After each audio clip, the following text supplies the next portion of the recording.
Hello everyone.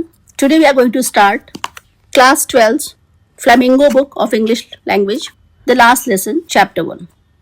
Background of the story is ये एक anecdote है और ये उस टाइम के बारे में है जब 1870 टू 1871 के बीच में फ्रैंको प्रेशियन वॉर हुआ था। उस वॉर में प्रेशिया, जो कि जर्मनी का हिस्सा था, ने फ्रांस को हरा दिया था और फ्रांस के छोटे छोटे दो एरियाज यहाँ पर हैं, गांव एल्सास और लॉरेन, इन दोनों को अपने कब्जे में ले लिया था। और फिर क्योंकि वो जर्मनी का पार्ट था तो फ्रेंच भाषा के पढ़ने और पढ़ाने पर रोक लगा दी गई थी। और ये स्टोरी एक छोटे से गाँव में एक छोटा सा स्कूल है, स्कूल में फ्रेंच की क्लास है, उसमें लास्ट चैप्टर आज पढ़ाया जाएगा। उसी को एक इमोशनल फेयरवेल दिया गया है इस स्टोरी में ऑथर के जरिए। और ये शो भी किया गया है कि लोग अपनी आइडेंटिटी, अपनी लैंग्वेज, अपनी फ्रीडम की इंपॉर्टेंस तब समझते हैं, तब रियलाइज करते हैं जब वो उसे खोने लगते हैं। तो कहानी फर्स्ट पर्सन में है, नरेट की गई है फर्स्ट पर्सन में, और कहानी को जो नरेटर है उसका नाम है friends. So let's start the story.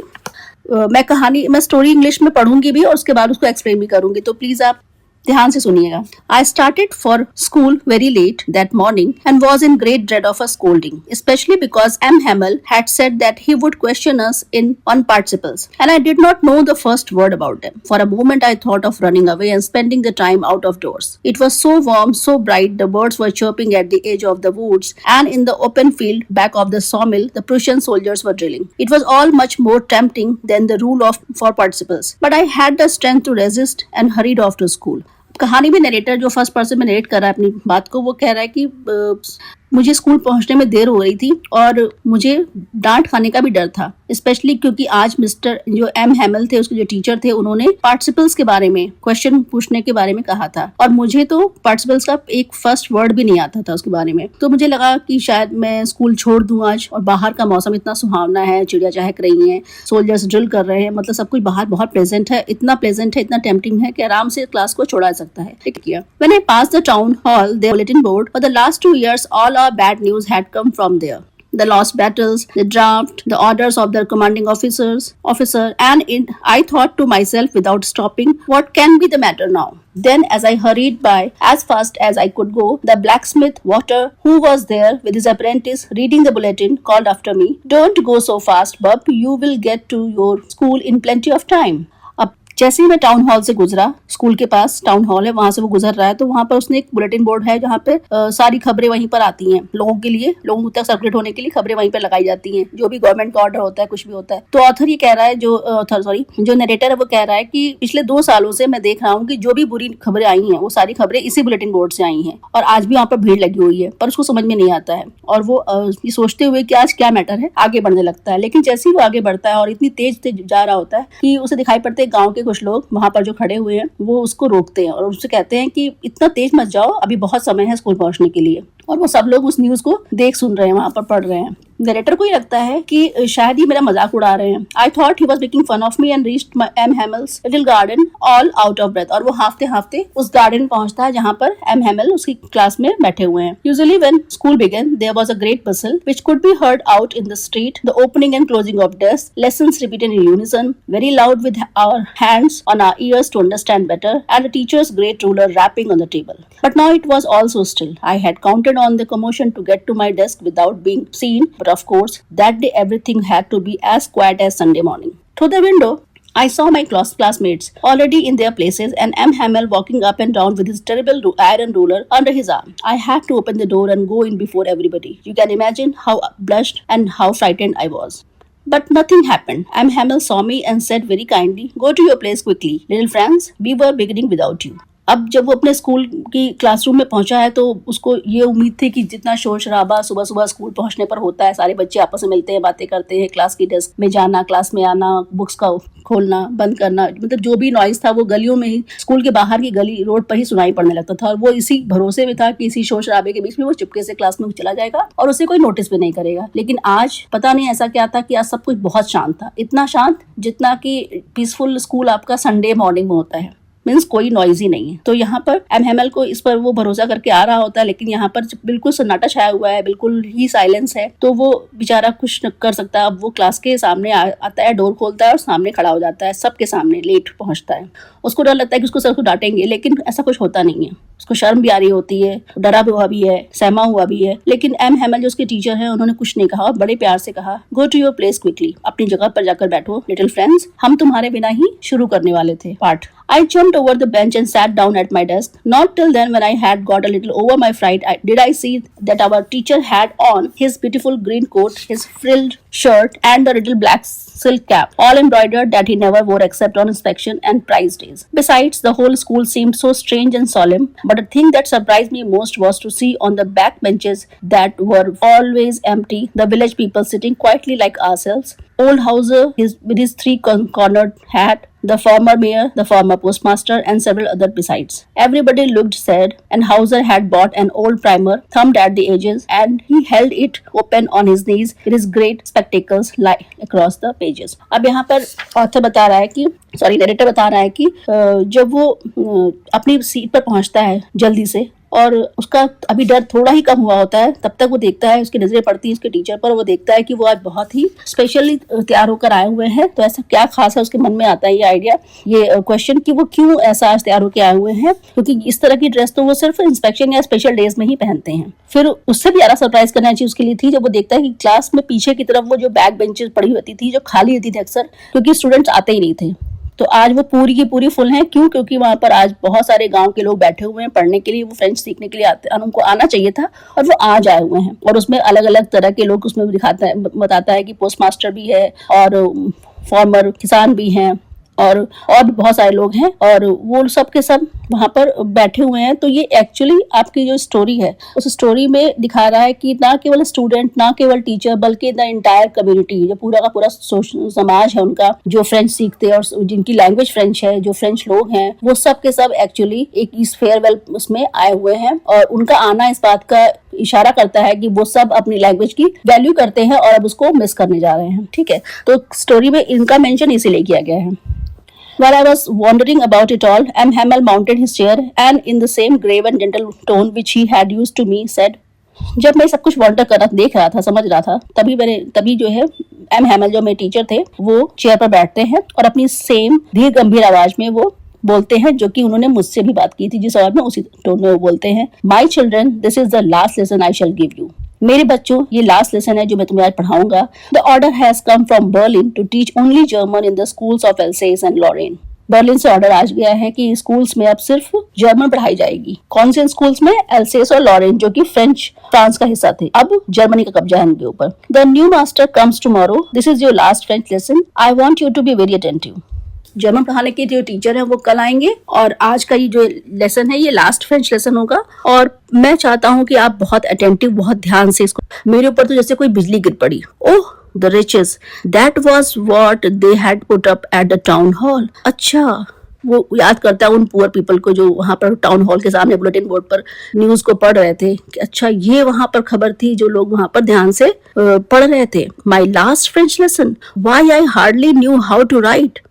My last French lesson. Why? I hardly knew how to write. I should never learn anymore. I must stop there then. Oh, how sorry I was for not learning my lessons, for seeking birds' eggs and going sliding on the Saar, my books that had seemed such a nuisance a while ago, so heavy to carry. My grammar and my history of the saints were old friends now that I couldn't give up. And M. Hamel too, the idea that he was going away, that I should never see him again, made me forget all about his ruler and how cranky he was. अब जब ये जो बच्चा है, जो narrator है story का, France, वो रियलाइज करता है कि क्या ये मेरा लास्ट लेसन है, तब उसको बहुत अपने उस पर बहुत पछतावा हो रहा है, बहुत वो सोच रहा है कि ये सब क्या हो रहा है, मैंने अपना समय गंवा दिया जो मुझे पढ़ना चाहिए था, मैं चिड़ियों के पीछे भागा, मैं नदी में तैरा, यहाँ गया वहाँ गया, लेकिन मैंने पढ़ाई नहीं की, अपने इस लैंग्वेज को सीखा नहीं।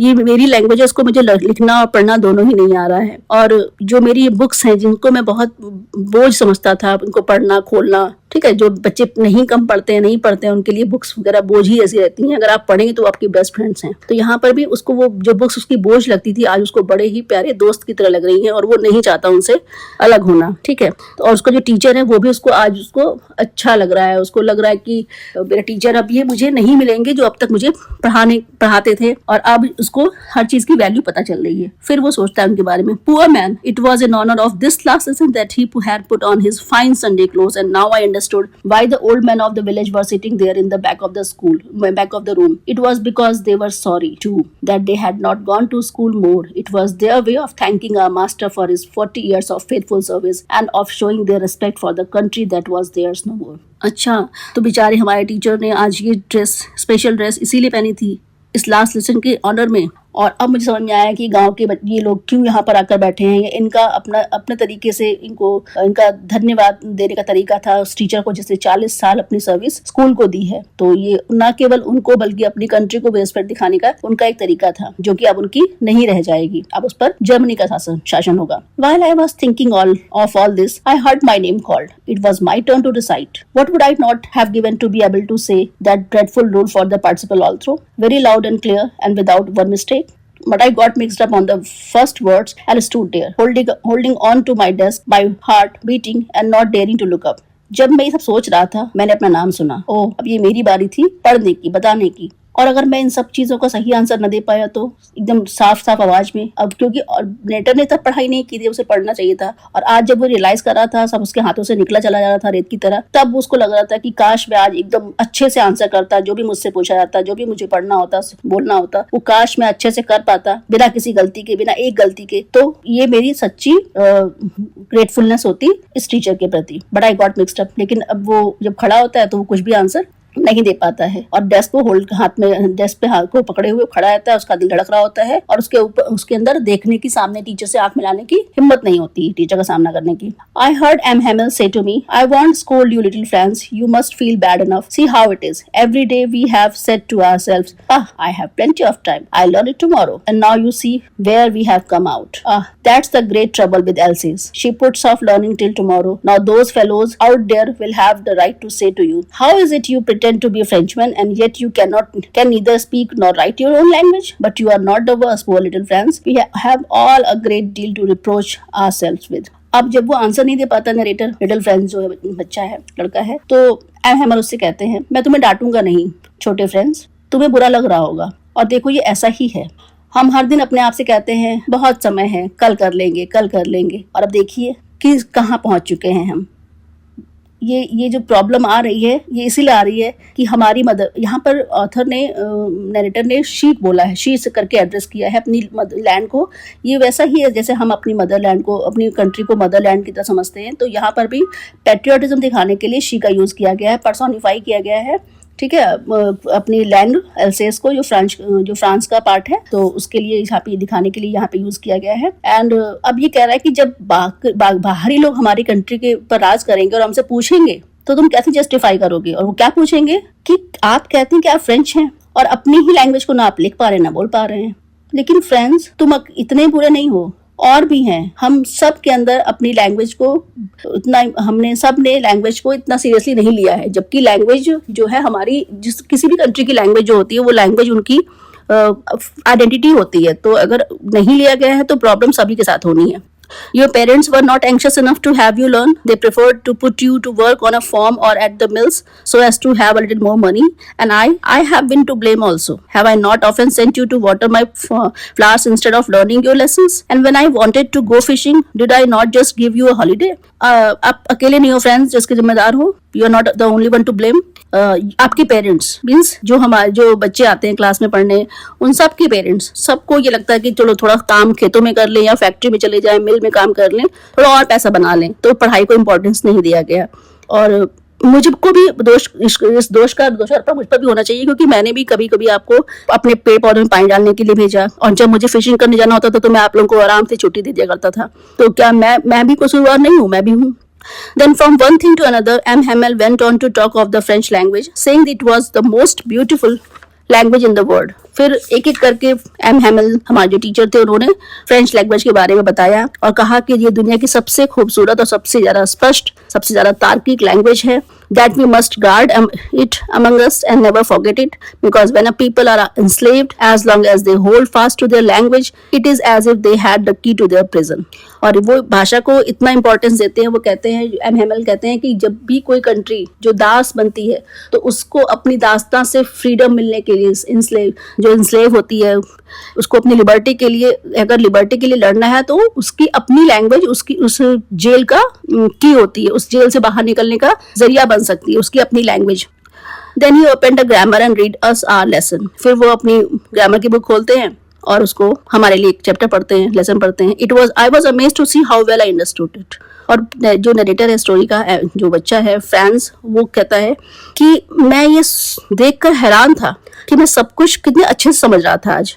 All he said seemed so easy. I think too that I had never listened so carefully. सब कुछ इतना आसान लगा सुनना समझना, और मुझे ये भी लगा कि मैंने कभी इतना ध्यान दिया ही नहीं था, इतने ध्यान से चैप्टर को सुना ही नहीं था. And that he had never explained everything with so much patience. और उन्होंने भी शायद कभी इतने धैर्य से नहीं पढ़ाया था. It seemed almost as if the poor man wanted to give us all he knew before going away and to put it all into his head, into our heads at one stroke. और वो इतने अच्छे, इतने धैर्य से पढ़ा रहे थे, इतने पेशेंस से पढ़ा रहे थे कि ऐसा लग रहा था कि वो बेचारे टीचर हमारे जो हैं वो अपना सारा का सारा नॉलेज हमें इस एक चैप्टर के जरिए ही दे देना चाह रहे हैं. After the grammar we had a lesson in writing. That day M Hamel had new copies for us. Grammar के बाद हमारा राइटिंग का चैप्टर आया, राइटिंग का लेसन हुआ जिसमें एम हेमल ने हमें नई कॉपीज दी, written in beautiful round hand. जो round hand means cursive writing में या फिर जॉइंट लेटर में लिखा हुआ. तो हमें नई कॉपीज, नए पेजेस मिले जिसमें हमें राइटिंग करनी थी. और उसमें क्या लिखना था? France else's, France else's. They looked like little flags floating everywhere in the school room,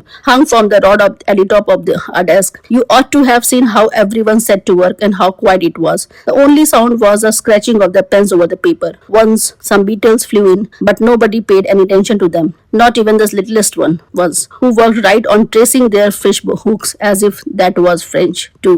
On the roof, the peasants cooed very low, and I thought to myself, will they make them sing in German, even the peasants?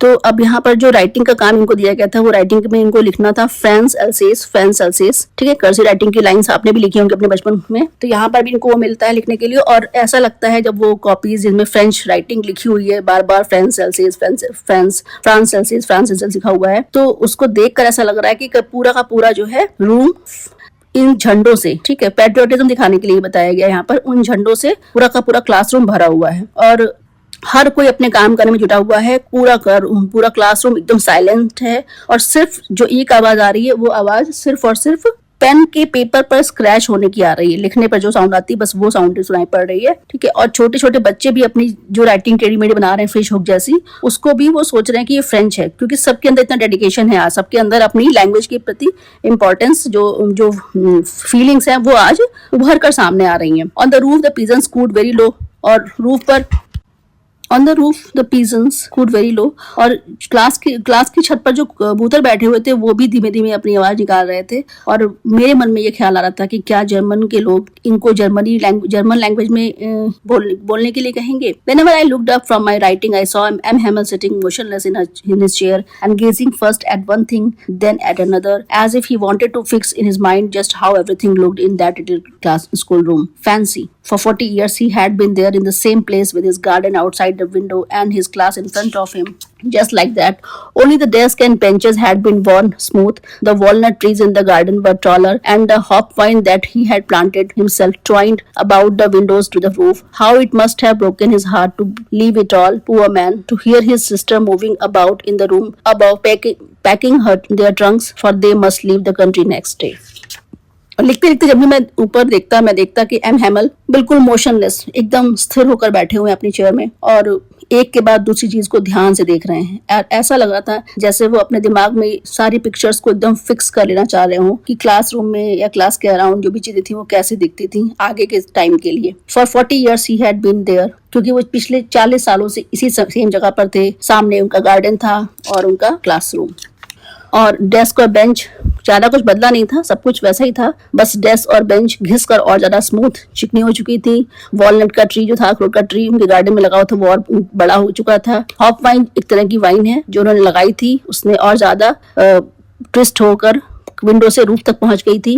और इन सारी चीजों को जो उनको day in day out देखते हैं, observe करते हैं, उन सारी चीजों को देखकर आज जब उन्हें जाना पड़ रहा है छोड़कर इसे, तो उनका दिल कितना टूट चुका होगा ये सुनकर, ये देखकर, और ये सुनकर कि ऊपर उनकी सिस्टर कमरे में अपना सामान, इन दोनों का सामान पैक कर रही हैं, क्योंकि अब नेक्स्ट डे ही उन्हें कंट्री से बाहर जाना है। But he had the courage to hear every lesson to very last. After the writing, we had a lesson in history. And then the babies chanted their ba baby, bobu. Down there at the back of the room, old Hauser had put on his spectacles and holding his primer in both hands, spelled the letters with them. You could see that he too was crying. His voice trembled with emotion, and it was so funny to hear him that we all wanted to laugh and cry. Ah, how well I remember that last lesson. लेकिन M Hemal उन्हें जिनको जाना है अभी कल, वो किसी भी जल्दबाजी में नहीं है। उनके अंदर उतना पेशेंस है कि वो हर चैप्टर को बिल्कुल लास्ट तक सुने, समझे, पढ़ाएं। लिखने के बाद हमारा हिस्ट्री का चैप्टर था, हमें वो पढ़ना था। उसके बाद बेबीज, छोटे छोटे जो बच्चे थे, उनको अपने साउंड प्रैक्टिस करनी थी, बाबी बेबी बू करके। और फिर पीछे जो गांव के लोग बैठे हुए थे, उनमें जो ओल्ड हाउसर था, उसने अपना चश्मा लगाकर अपनी प्राइमर जो बुक थी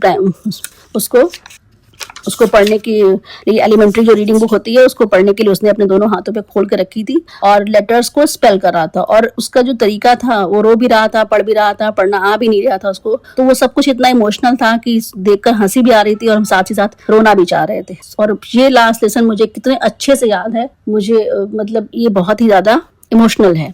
All at once the church clock struck 12. All at once the church clock struck 12. Then the Angelus.